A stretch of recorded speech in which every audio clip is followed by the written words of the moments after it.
Good morning. The presence within me recognizes the presence within you.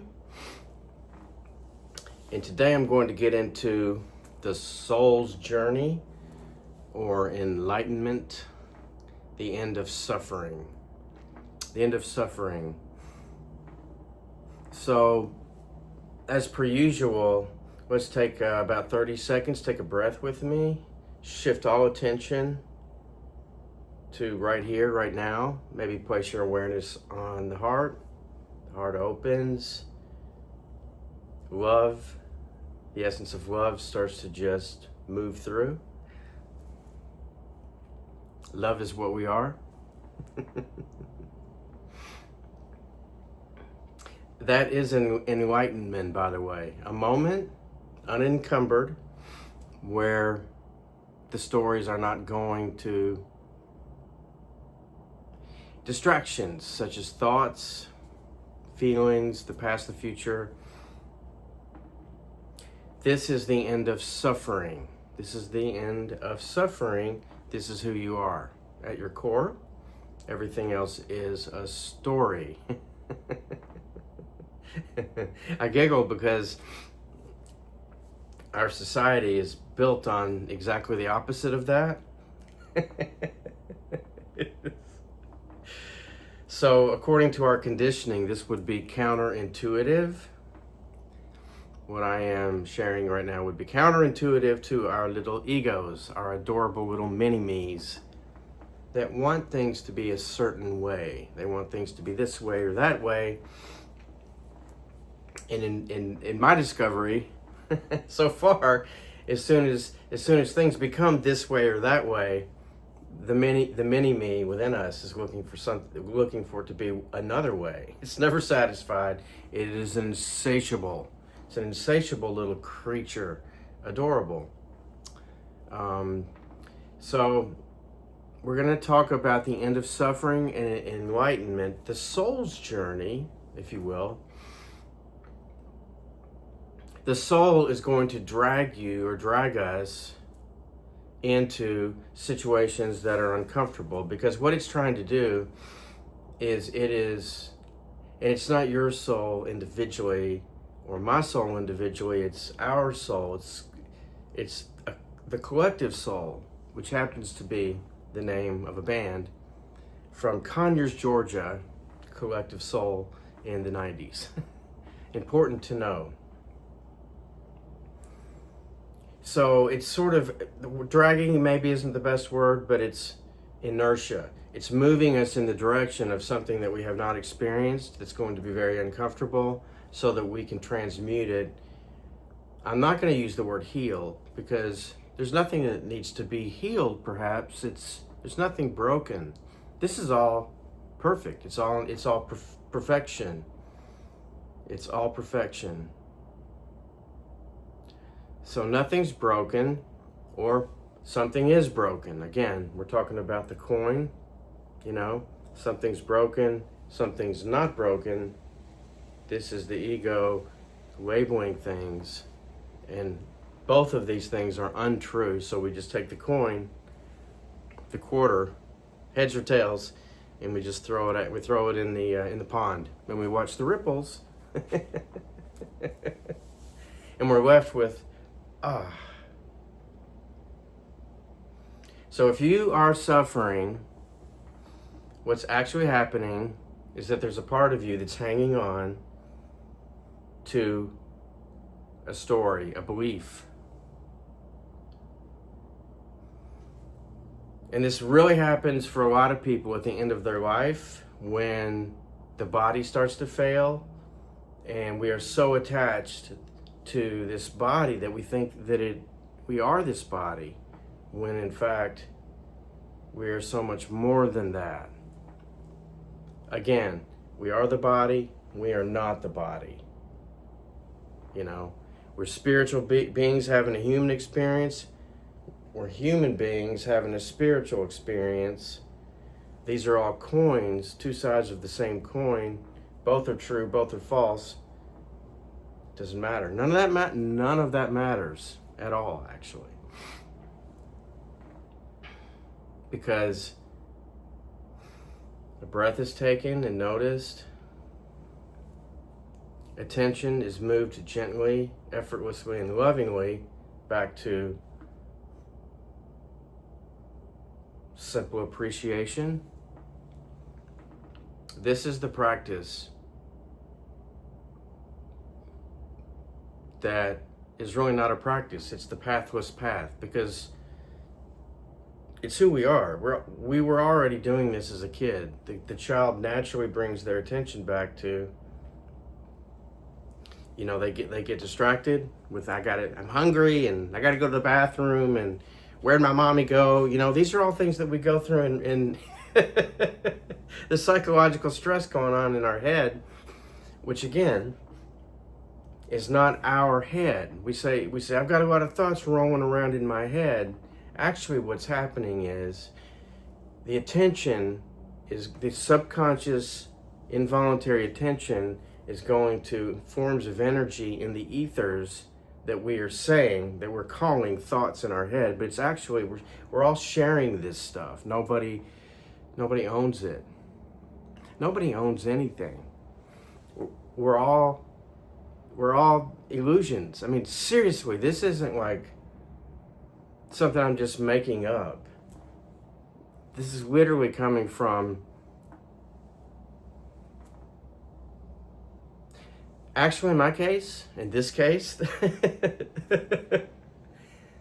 these awarenesses showed up here, right? During many, many, many hours of meditation, removing myself from society, sitting completely still by myself, and sometimes with other people, and then allowing every thought and every fear and every tense, uncomfortable moment and to show up and just staring it in the face and just looking at it and feeling into it. And what would show up, pretty much what does show up still when that happens is, so what? It's like, okay, right?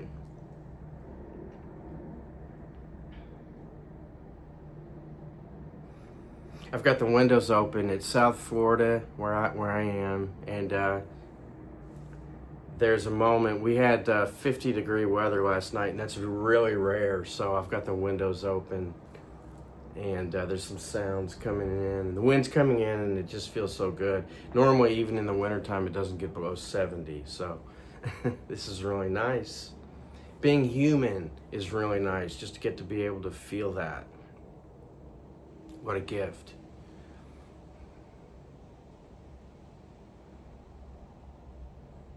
So the end of suffering is the end of resisting what is. The end of suffering is the end of chasing something that we think is going to make us happy. The only thing that's ever happy or not happy, two sides to the same coin, is the ego. The true self doesn't have an opinion. The true self knows that there's no one coming, no one going. It's always here, and it's always now. So there's people, and I used to be one of them, that they're out running around traveling to try to, if I go here, and then they get there and it's like, but if I went there, there's no me coming or going. This is an illusion, truly an illusion. These things are holographic, illusory forms of energy moving around that as soon as they are observed, they change form. These glasses, all right, I'm looking away, and when I look, were they there before I looked? And if you say, yes, they were, who is that person that said that?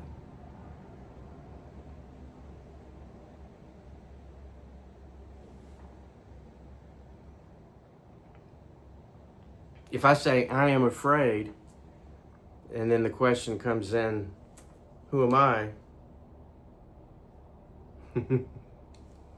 Works every time. There's no answer. Because the only thing that could be afraid is the shadow, the illusory self. So we're not trying to become unafraid. We're just embracing what we're calling fear, which is just a sensation. It's just a little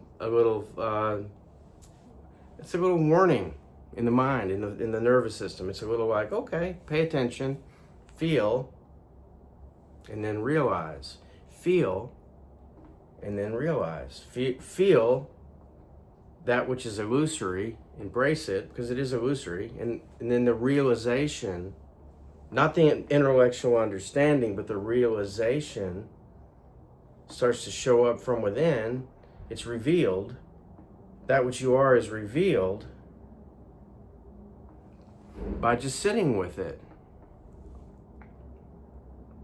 and owning it, embracing it. The self-referencing stops. The judgment stops. Self-judgment or judgment of others just goes away, and everything is observed from a place of neutrality. The grasping for, I want this and I want that, if only things were different, that goes away, drops away. The avoiding, I have to avoid this person, this place, that place, this experience.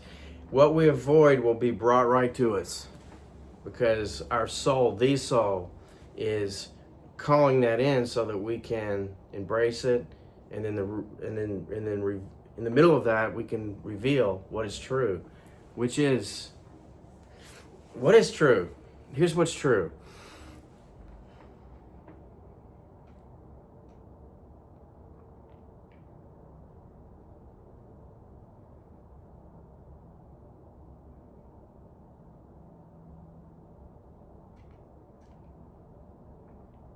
Beautiful. When the mind strays or attention strays anywhere else, bring it back to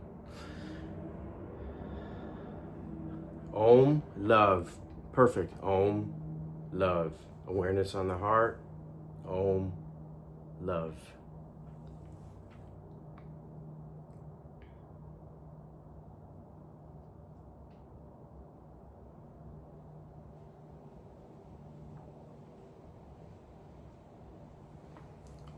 All right. If nobody's told you that they love you today, I do. Which is to say, love is what you are. In the middle of everything, there is love.